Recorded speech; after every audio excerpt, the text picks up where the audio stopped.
Our last speaker is Kendra Tappin, and Kendra is a history major, concentration in American. And I'm particularly grateful to Kendra for taking my son in under wing.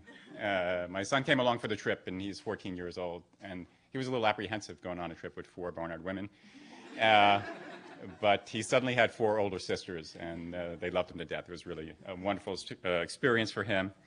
And anyhow, today, Kendra's going to tell us about digging deep, labor, and the mining industry in early 20th century South Africa.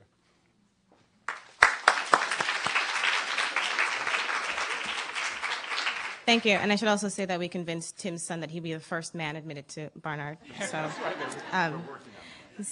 before I start, there are 2 things that I really think are important for me to say. First, I wanted to say thanks to all the people that did so much to get me to this point. My parents, my family, and my professor, my advisor, Sam Roberts, who dealt with me after, thank you, whose office I barged into at one point, like 10 o'clock in the morning, like, Professor Roberts, I just got locked in the stacks overnight, but I came up with a perfect thesis at 3 in the morning, and you have to listen and waving a little piece of paper. So he was really instrumental in me getting to this point, and it's really important. So thank you for all the people who've gotten me here. It's been really good. And the other thing is, before I started, while we were in South Africa, I think Alex mentioned that we met with, or Haley mentioned that we met with members of the ANC, the African National Congress Youth League. And at dinner one night, one of the gentlemen that we had dinner with leaned over to me and he says, I asked him what is it they do there? And he said to me, well, what we do is here, we teach our lions, he's referring to their young people, we teach them, and when they're ready, they roar. And to me, that was the most profound thing, the most valuable thing that this man could have ever said to me. And so I feel like as women return to Barnard, we're continuing that tradition in South Africa of young people who are learning to roar. And so that's what I hope that we accomplish tonight. So on that note, I'm going to start my presentation. So there are 2 arguments that I'd like to make. First, I looked at the increased demand for capital and the increased demand for cheap, unskilled labor. And the second thing that I looked at was the state-supported methods of controlling labor in South Africa. Okay. So the next point I make is about power in pounds, which looks at the kind of economic investments that's being made in South Africa in the early 20th century. And I basically came across the fact that as capital investment continues to increase in South Africa, there's a more increased demand for labor. And here I make the point that 150,000 pounds of English money had been invested in South Africa, which was more than the investment that had been made in all of Africa combined. And this accumulated to about 40% of the total monies being poured into Africa at this time. And South Africa alone contributes to 40%, which is nearly half of that amount. And this is predominantly from the mining industry. Okay, and so I go on to make the point about staking a claim and exploring those states' willingness to control labor. So we need to ask the question, exactly why is the state so interested in controlling labor and participating in this industry? And that is particularly because there are a couple of things that are happening at this point. Gold has been found. There are these huge gold deposits that are being discovered in South Africa, but also diamond. The diamond industry is now starting to develop. It started in the late 1800s. So by this point, you have diamond and gold, which are now being sold in the world market, and South Africa is beginning to have a foothold in that industry. So historian David Udelman has asked the question about carrying out the role of accumulation, which is how the state is interested, the South African state that is interested in maintaining a particular amount of wealth and participating in a more global market.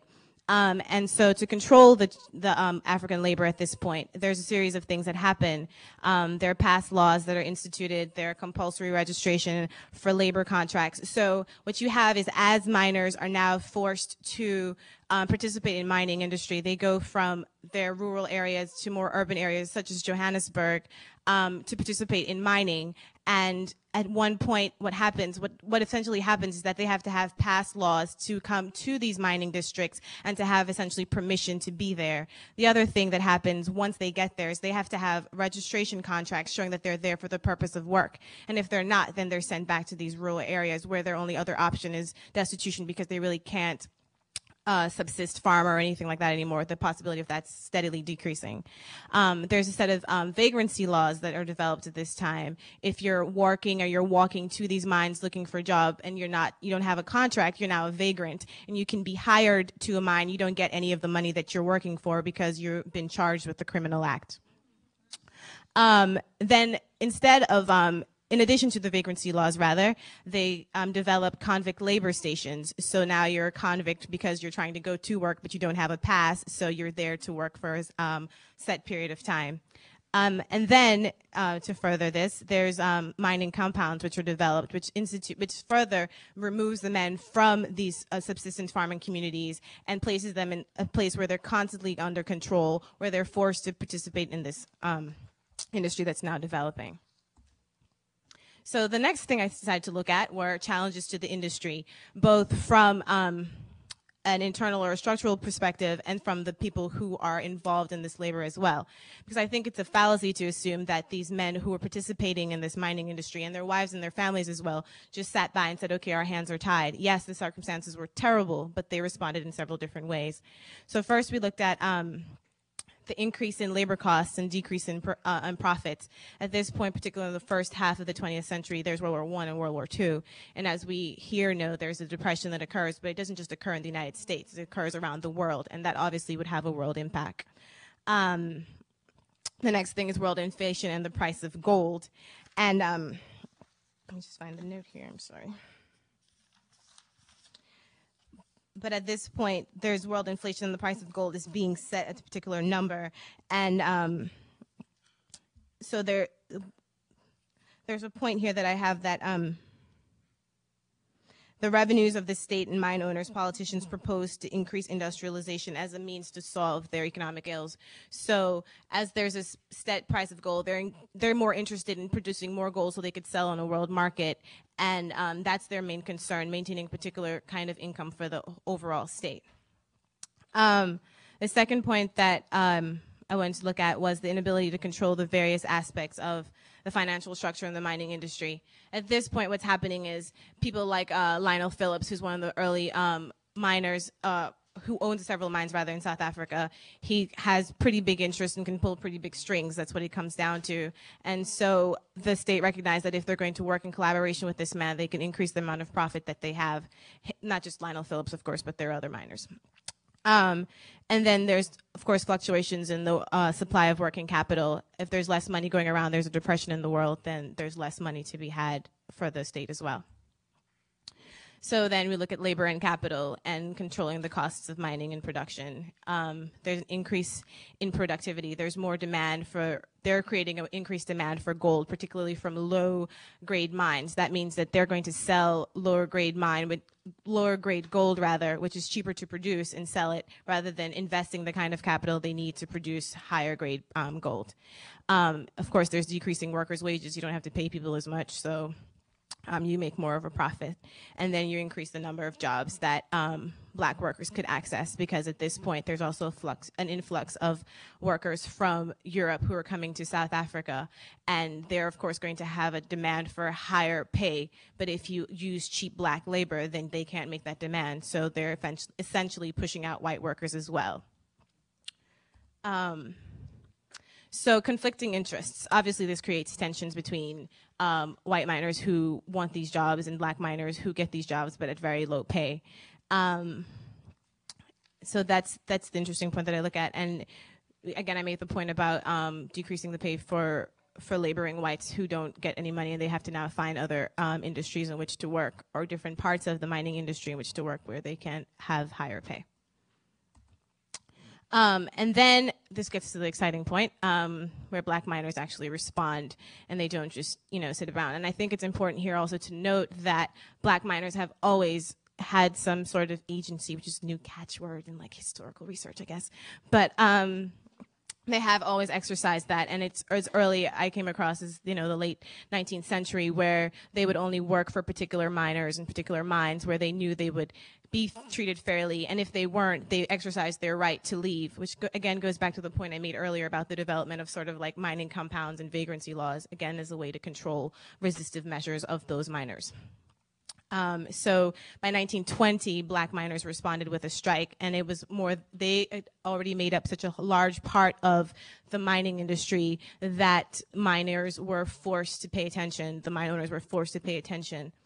And of course they did by settling the score, and they returned, they sent in military troops and the police to control the mine workers. And because they were more concerned with maintaining a certain level of production than they were with what the issues these men were raising. And then what they further did was establish a reserve fund, which provided monies to those white miners who were there so that they can pacify them and again decrease the kind of collaboration that would come if white miners and black miners were to both say, okay, we're both frustrated by the situation and we should take some sort of action. Okay. The next point I wanted to make about the final impact that this has across the board. The growth of the mining industry provided the initial basis for the expansion of South Africa's economy. And I think this is really interesting because while we were at the conference, we spoke with several people, all of whose names I can't remember, but there was a gentleman who was a lawyer trying cases on asbestos in South Africa, and he talked about how mining has always been so integral to South Africa's economy, and it's always been a vision of the South African government to maintain that. And so he says that that's what South Africa views as so important for them in the future, and it's always been that way. So, and what essentially happens then, because the state sees that the mining industry is so integral to their own development, to them attaining a space on the global market, on a global sphere, they give them so many leeways to control labor and say, okay, we'll do this. And they essentially establish something called the Chamber of Mines in South Africa. And this now also becomes, a state initiative to control labor, to minimize the kinds of ways that labor can respond. And the state is now faced with the task of minimizing costs and increasing state revenues, and they work in collusion with mine owners.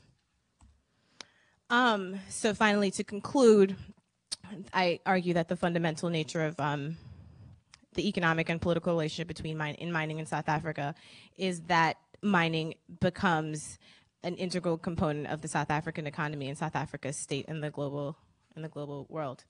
And this is current for today because I know lots of people are just like historians, past. Why are they always talking?